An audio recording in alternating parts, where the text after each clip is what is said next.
Bom dia pessoal, vamos lá.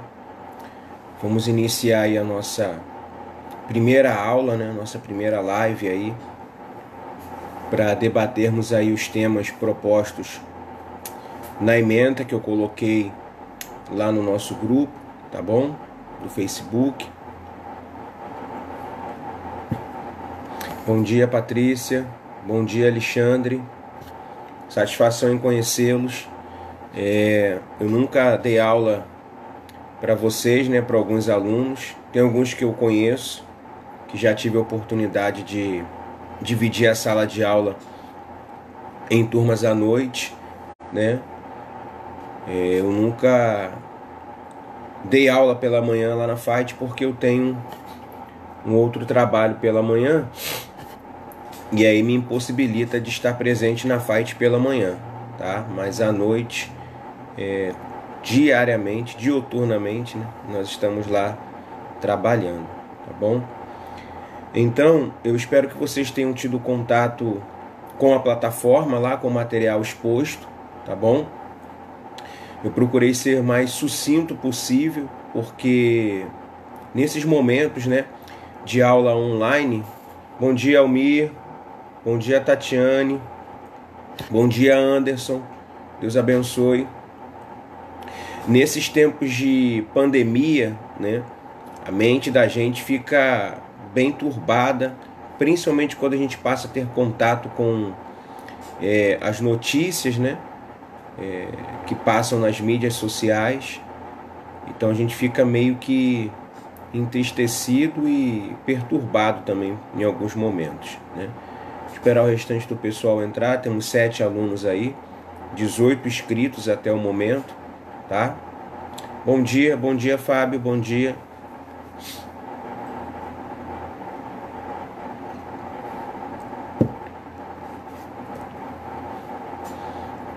Lembrando, pessoal, que esse conteúdo ele vai ficar constante ali na nossa página, tá bom?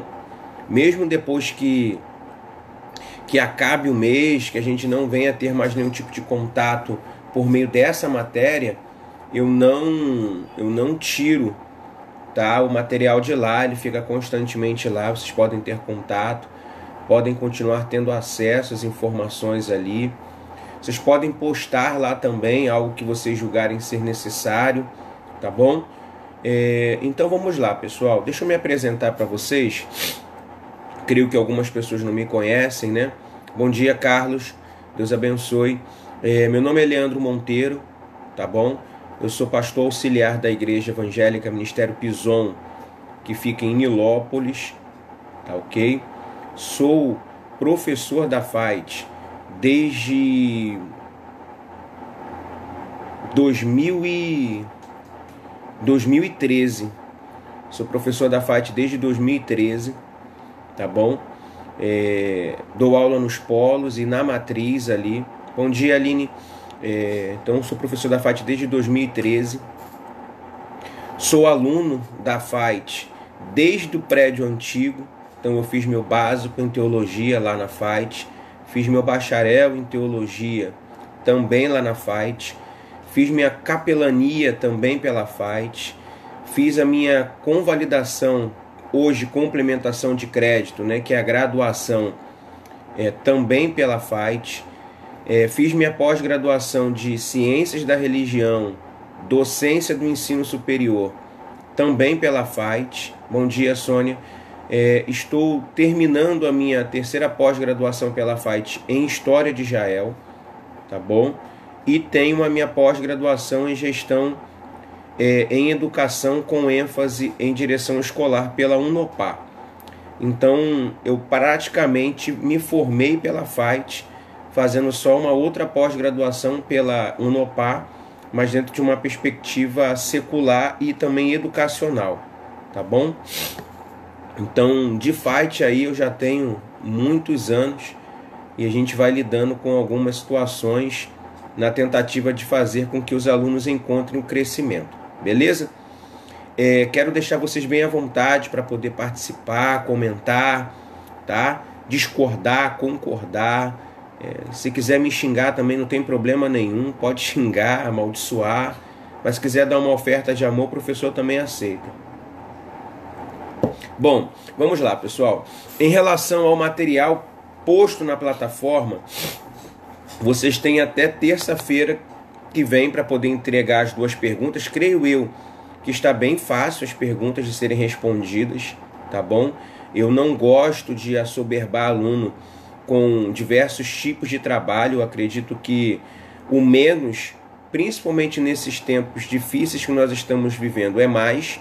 Então, quanto mais enxuto nós realizarmos o nosso trabalho, mais produtivo ele será, tá ok? Então, vocês visualizem lá o material, vocês respondam as perguntas, para a gente poder passar esse mês e ele seja produtivo, tá ok? Então, como eu coloquei lá no início da nossa aula, ainda escrito pelo grupo, nós vamos trabalhar aí 5 temas na aula de hoje, tá? A importância da organização eclesiástica, o pastor e o gestor. Vamos trabalhar como se preparar para o chamado, o patrimônio da igreja e Brasil, um país laico. Então vamos iniciar pelo nosso primeiro tópico aí. O primeiro tópico vai trabalhar sobre a importância da organização eclesiástica. Hoje nós vivemos um período de igreja, né, muito complexo, muito por conta de 2 problemas. Primeiro, a mídia social. Problema não, né? Uma solução. Primeiro, a mídia social, né? Hoje os cultos eles estão sendo transmitidos via YouTube, via Facebook, Instagram e outros elementos a mais. Então, mesmo antes da pandemia, essas ferramentas já vinham sendo utilizadas constantemente. Hoje, com a pandemia, ainda muito mais, né? Em algumas localidades, em alguns municípios, por exemplo, como aqui em Nilópolis, as igrejas estão proibidas de abrir para o público. Então, 99% das igrejas estão trabalhando com o sistema online, tá? E para que isso tudo possa acontecer, exige-se da igreja um mínimo de organização possível para que o evento possa acontecer, para que o culto possa acontecer. Então, as igrejas que não tinham esse ambiente organizacional bem formatado, elas estão passando um processo muito doloroso, porque elas estão tendo que entrar dentro do ônibus com o mesmo andando, ou trocar o pneu do carro com o mesmo andando. Então, o processo ele é doloroso, ele é difícil. Muitas igrejas não estão conseguindo fazer as transmissões e nem darem continuidade ao trabalho, à pregação da palavra. Então, quando você trabalha o processo de organização, você trabalha com o processo de facilitação. Tudo é mais fácil quando o ambiente é organizado. Você acha melhor as coisas, você consegue direcionar melhor os recursos que a igreja tem, você consegue se manter transparente para os membros e visitantes que estão frequentando aquele espaço físico. Você pega, por exemplo, algumas igrejas, né, que não são organizadas. Um membro ele não sabe a quem recorrer quando ele necessita de algo. O visitante, quando ele entra dentro da igreja, ele não sabe quem é quem. Ele não sabe a quem destinar-se para poder, por exemplo, participar do seio daquela igreja, né? Então, uma igreja que não é organizada, ela não oferta para os seus participantes um mínimo adequado para que elas possam permanecer ali. E quando nós dialogamos sobre esse tema, né, eu já tive muitas experiências como essa dentro de sala de aula, de alunos relatarem que o Espírito Santo tem que ter liberdade para agir dentro daquele espaço, tá? E aí confundem, né, liturgia com prisão espiritual.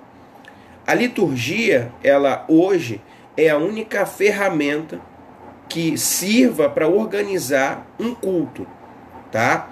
Por quê? Porque a liturgia ela vai ofertar para aquela congregação, para as ovelhas daquele pastoreio, o entendimento do início do culto, do meio do culto e do término do culto. É inadmissível, por exemplo, um culto não ter hora para começar e não ter hora para terminar. E o pior, a liderança utilizar como desculpa, bom dia, Rosilene, a liderança utilizar como desculpa que o Espírito Santo tem liberdade para agir dentro daquele cenário. O Espírito Santo não é o adolescente de 17 anos, né, que toma o seu banho, embola ali a sua roupa, deixa ela no canto do banheiro, jogado no canto do quarto. O Espírito Santo não é o marido que toma o seu banho e deixa a toalha molhada em cima da cama para a esposa pegar depois. O Espírito Santo não trabalha em um ambiente desorganizado. O Espírito Santo age em um ambiente que é organizado, tá? Você vai visualizar a primeira carta do apóstolo Paulo aos Coríntios, você vai ver que era uma igreja extremamente abençoada. Em toda a história da igreja, não existiu uma igreja que tenha recebido todos os dons do Espírito Santo, tá? De uma só vez. Todos os dons do Espírito eram visualizados dentro da igreja de Corinto, mas quando Paulo ele tem a experiência de visualizar essas manifestações, ele fica extremamente insatisfeito com aquilo que ele estava visualizando. Por quê? Porque era uma igreja extremamente desorganizada. E aí Paulo se vê na obrigação de ensinar práticas organizacionais para aquela congregação. Ou seja, a manifestação de unção, do Espírito Santo, dos dons, não foi importante para que aquela igreja recebesse o aval, tá, de um camarada que é, na verdade, uma referência dentro da pregação do Evangelho. Então a organização ela é importante, ela é o ponto principal para que uma igreja possa, de certa forma, se manter de pé. Quando eu citei a questão do horário, né, é muito importante. Por quê? Porque nós temos dentro da igreja irmãs, né, que têm os seus esposos que não são cristãos. E aí ela vai para a igreja num domingo à noite ou num dia de semana qualquer, né? E aí dá 9h30, 10 horas, o culto não acaba, né? O culto não tem o seu fim. Ela vai chegar em casa 10 horas da noite e aí sabe o que vai acontecer? Ela vai receber uma oração de imposição de mãos pelo seu esposo, porque vai achar que ela estava em outro lugar a não ser a igreja. E aí, o que essa irmã vai relatar para o seu líder? O líder vai dizer que foi o diabo que agiu dentro daquele cenário. Não foi, o diabo foi ele, que não terminou o culto em um horário decente. Outra questão a respeito do horário, no que tange ao processo de organização. Nós vemos em um estado que é extremamente perigoso. Assalto não tem hora mais para acontecer, né? Principalmente dentro dos limites aqui da Baixada Fluminense. Nós temos muitos alunos que moram em Nilópolis, Mesquita, Nova Iguaçu, Queimados, Belfor Roxo. Então, somente localidades que as pessoas assaltam constantemente. Então, se você libera um membro fora de um horário, tá, que preste a ele a oportunidade de não ser assaltado, por que não assim, né, o fazer? Então, a organização ela é importante. Outra questão da organização, ela vai gerar naquele ambiente congregacional 3 tipos de características. Possibilidades de criar metas, possibilidade de se gerar planejamento e a possibilidade de gerar ações, o que consequentemente vai ofertar para o líder as avaliações necessárias. Não tem como uma igreja, por exemplo, existir, né, sem ter metas, tá? Então, quando se inicia o ano, a igreja tem que entender o que ela tem, o que ela quer alcançar, como ela tem que fazer para alcançar os seus objetivos, que ferramentas ela vai possuir para poder executar essas ações e avaliar esse projeto ao término do ano, tá? Eu cito muito lá na nossa videoaula a questão da escola bíblica dominical, né? Que de certa forma é uma instituição falida dentro de muitas igrejas, infelizmente. Então você pega, por exemplo, no início do ano, você quer organizar a escola bíblica dominical da sua igreja. A sua meta é investir no ensino religioso da sua igreja. E aí você coloca como meta investir na escola bíblica dominical. O que você quer ensinar na escola bíblica dominical para os seus membros? Bom, eu quero ensiná-los o que é a Bíblia, como mexer com ela, quantos livros ela tem, de que forma ela é dividida, se ela é ou não é a palavra de Deus, se ela contém ou não contém a palavra de Deus, quem são os evangelhos, quem são o Pentateuco e parará, parará, parará. Então você quer passar essas informações para a sua membresia. Sua meta é essa, tá? Então você precisa agora planejar, tá? Para que de que forma você vai executar essas ações. Então, como é que vai funcionar o seu planejamento? Bom, quantos dias na semana eu preciso para executar esses ensinos? Quem vai dar essa aula? Que tipo de material eu vou utilizar? Tá bom? Então, todas essas ações de planejamento você precisa ter. Uma vez que você escolhe o planejamento, você precisa identificar as ferramentas. E aí eu entro na característica do professor. Você pega lá o irmão João ou a irmã Maria para dar aula de escola dominical. E dá a ele essa responsabilidade para executar essa difícil tarefa. Só que o líder não quer saber, né, se o irmão João ou a irmã Maria tem material suficiente para poder executar aquela ação. A igreja não oferta um recurso financeiro para que os mesmos comprem os seus livros didáticos. Não paga para ele um cursinho básico em teologia ou bacharel em teologia. A igreja planeja, a igreja tem meta, mas não capacita as ferramentas. E aí lança um fardo sobre o professor ou sobre a professora, que ele não está apto para poder carregar. A escola dominical não encontra sucesso. De quem é a culpa? É do irmão João e da irmã Maria, quando na realidade a culpa foi do líder que criou uma meta, criou um planejamento, mas não investiu no seu planejamento, tá bom? Então nós temos que pensar todo esse processo. Igreja sem meta é igreja sem alvo.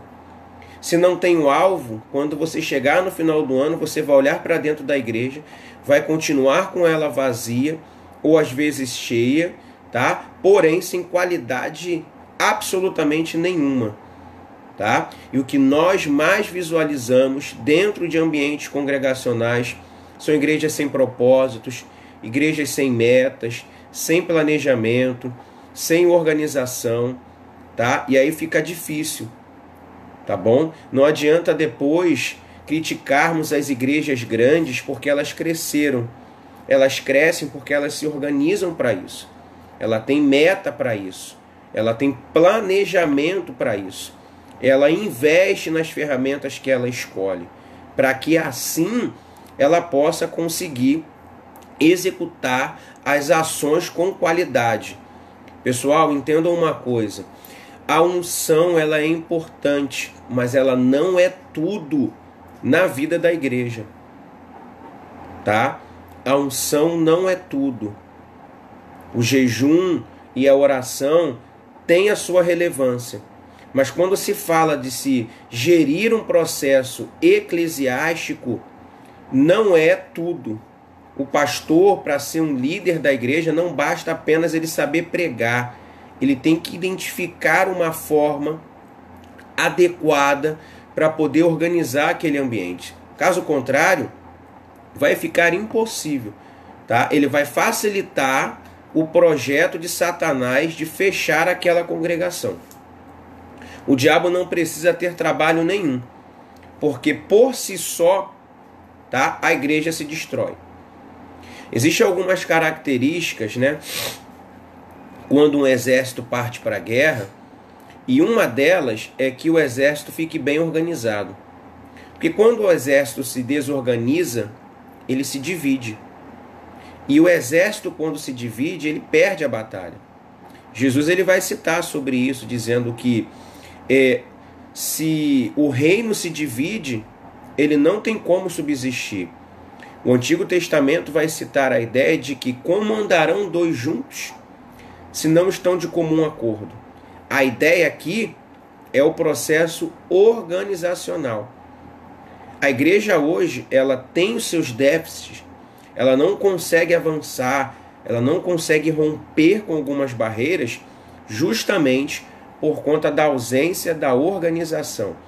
Hoje em Nova Iguaçu, por exemplo, nós temos um número muito elevado de igrejas, né? Foi feito um censo no ano passado e nesse censo ficou constatado que o município de Nova Iguaçu é o município que contém mais igrejas por metro quadrado do Brasil, tá? O segundo município com mais igrejas por metro quadrado no Brasil é Belfor Roxo. Então, 2 municípios no estado do Rio de Janeiro que possuem o maior número de igrejas em todo o Brasil. A criminalidade em Nova Iguaçu, ela é absurda. A criminalidade em Belfor Roxo é absurda, tá? Nós damos aula nos polos, nós damos aula no Brasil, no município aí afora de Nova Iguaçu, de Belfor Roxo, e é extremamente perigoso, tá, para o professor. Nós ficamos expostos aí, o aluno também. Aí eu te pergunto, por que que existe muitas igrejas em Nova Iguaçu e em Belfor Roxo e a criminalidade é elevada também? Porque era para ser o contrário, né? Se existe muita igreja, a criminalidade era para ser bem reduzida ou quase que inexistente. Por que que isso não acontece? Por que que no mesmo número que existe igreja, existe criminalidade? Por que que a igreja não consegue romper, né, com essa ação satânica? Por que que a igreja não consegue destruir, né, as portas do inferno? Se é uma das promessas que Cristo faz para Pedro quando ele reconhece Jesus como o Messias, tá? Jesus vai dizer que as portas do inferno, elas não prevaleceriam contra a igreja do Senhor. Por que que não prevalece? Porque porta, meus irmãos, elas não atacam ninguém. A porta não vai abrir, por exemplo, a porta da sua casa, ela não se abre se você falar tei. Ela não se abre se você der uma rajada de línguas estranhas. A porta da sua casa não vai se abrir se você der glória a Deus. A porta da sua casa não vai abrir se você louvar bem alto. A porta da sua casa não vai dar glória a Deus para o diabo se incomodar, né? A porta só se abre quando você executa uma ação contra ela. O que Jesus está dizendo ali é que as portas do inferno não vão prevalecer contra a igreja desde que a igreja execute uma ação contra essa porta. Então Jesus está dizendo, todas as vezes que a igreja caminhar, ir em direção às portas do inferno, ela cai. Então entende-se que essas portas não estão caindo porque a igreja não está avançando. E ela não avança porque ela não está organizada. Ela não avança porque ela não tem meta. Ela não avança porque ela não tem planejamento. Ela não tem organização. Esse é o problema da igreja atual no Brasil. Não é falta de unção ou ausência de pregadores. É uma ausência muito grande de organização. Tá? Nós temos uma pergunta aqui da Patrícia. Professor, o mais ideal é ter mais de um professor para ministrar a EBD? Patrícia, olha só. No meu modo de ver, isso vai depender muito do número, né, que a igreja tem de membros, né? Na igreja, geralmente, nós temos 3 classes de pessoas, né? Nós temos os adultos, nós temos os jovens, né, adolescentes, e nós temos os idosos. Então aí nós temos 3 classes, né, de pessoas. Então entende-se que deve-se se gerar uma divisão, né? Uma classe de jovens e adolescentes, uma classe de adultos e uma classe de idosos. Essa classe de idosos aqui, ela praticamente não existe dentro das igrejas, mas deveria existir. E explico por quê. Você abre uma classe de jovens da EBD e aí tem que se dirigir um professor para lá. Aí encaixa-se dentro da sua pergunta. São 3 professores, né? E aí você destina um professor para dar aula para os jovens. Porque você entende que o jovem tem um diálogo diferente, né? Então você precisa destinar um professor que consiga alcançar, né, o diálogo jovial. Só que para isso você precisa capacitar esse professor, né? E aí você tem a classe de adultos. Geralmente na classe de adultos, os casais estão reunidos ali. Então é um segundo professor que geralmente tem que ter uma capacidade um pouco melhor, uma maturidade um pouco melhor para lidar com as mazelas que os adultos têm, né? A mazela, ela é elevada, né? Então essa pessoa tem que ter uma maturidade, além de um conteúdo teológico bem legal. E a classe de idosos, né? Por que a classe de idosos? Você pode perceber na sua igreja, lá no período da sua escola dominical, que tem alguns idosos que vão para o culto, chegam cedo na reunião, mas não frequentam a escola bíblica dominical. Já se questionou por quê, Patrícia? Sabe por que eles não vão? Porque alguns deles não conseguem acompanhar, né, o raciocínio do professor da classe de adultos.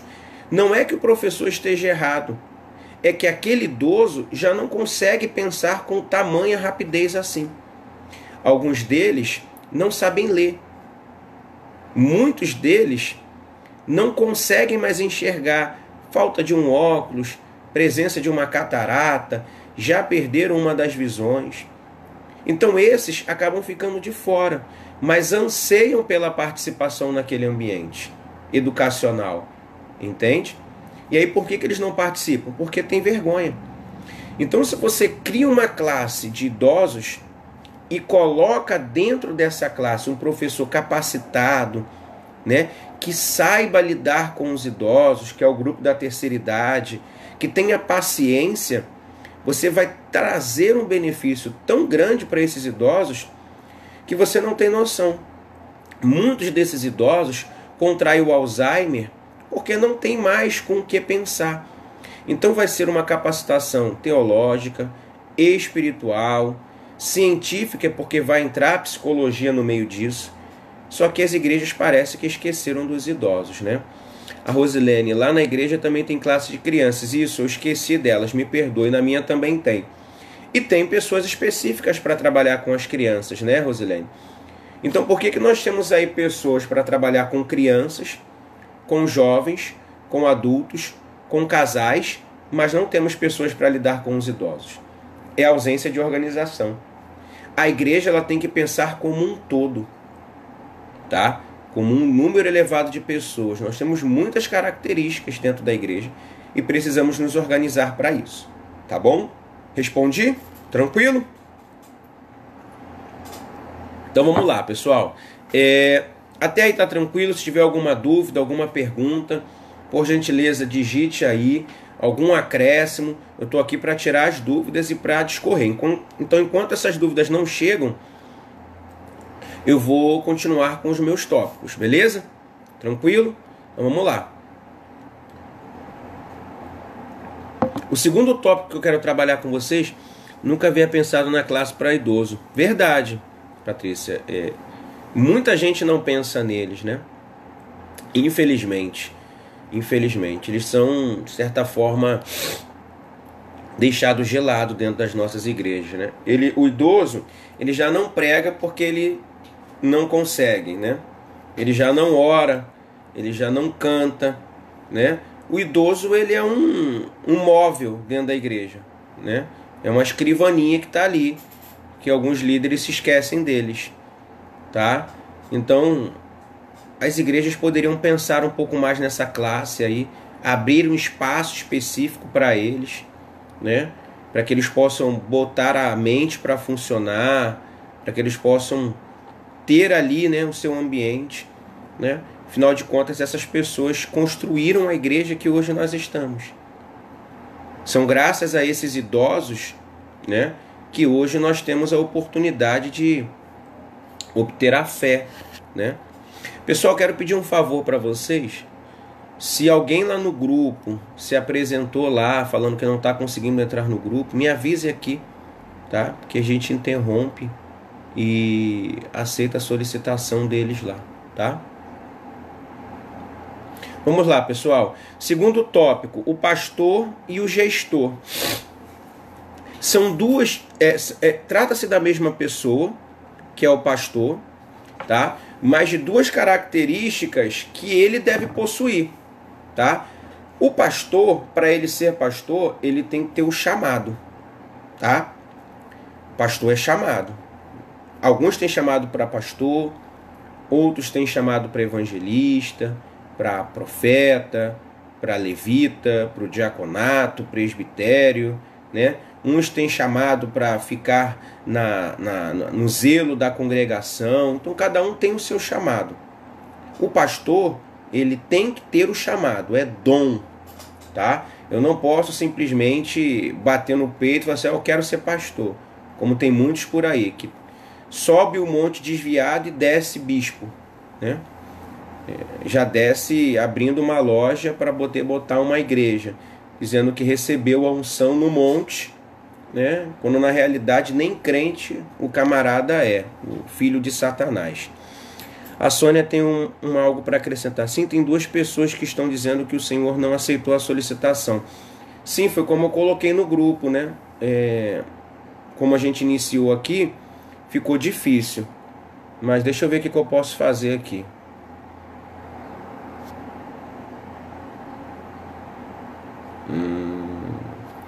Como é que eu faço para interromper a gravação?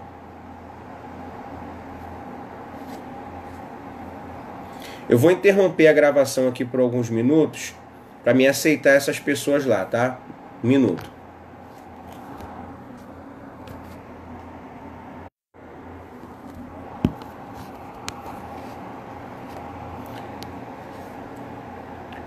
Pessoal, vamos fazer o seguinte então.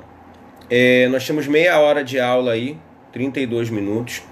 Eu vou dar intervalinho para vocês de 10 minutinhos de intervalo, tá bom? 10 minutinhos de intervalo para você tomar um café, para você beber uma água, ir ao banheiro, ir no privado lá e falar mal do professor, tá bom? Enquanto isso, eu vou receber esses alunos lá no grupo e voltamos em 10 minutos, tá bom? Que horas tem agora? São 9h40. 9h50 nós voltamos em ponto, tá bom? Então, vá no banheiro, toma o seu café e retorne em 10 minutos, tá? É como se fosse um intervalinho lá na Fight.